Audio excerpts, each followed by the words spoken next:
मुझे आप पर बहुत फख्र है। अजलान ने इब्राहिम को खूब मारा, यहाँ तक कि उमर अंकल ने भी मारा। क्या? उस इब्राहिम का क्या बनेगा? हाँ, इब्राहिम ताशान, ये सजा तो कम है। मुझे डर है कि ये मामला बढ़ जाएगा। हम भी खाली हाथ नहीं बैठेंगे। दुआ करो कि बात सिर्फ मरियम साहिबा के तुम्हारे मुंह पर थूकने तक महदूद रहे। उसने जो कुछ मेरी बहन के साथ किया उसका हिसाब देना होगा उसे। तुम्हारे चचा इस मामले को देख रहे हैं। पैसे 2 दिन बाद अकाउंट में आ जाएंगे आपके, तो जैसे ही आपके पास पैसे हैं मुझे फौरन भेजिएगा। तुम्हारी दोस्त तो बहुत खूबसूरत है माशाल्लाह।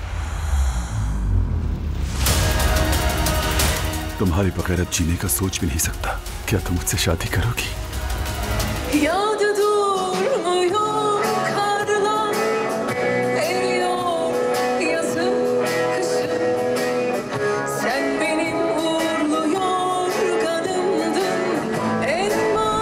उस इब्राहिम का क्या बनेगा? उसने जो कुछ मेरी बहन के साथ किया उसका हिसाब देना होगा उसे। तुम्हारे चचा इस मामले को देख रहे हैं। हाँ, इब्राहिम ताशान, ये सजा तो कम है।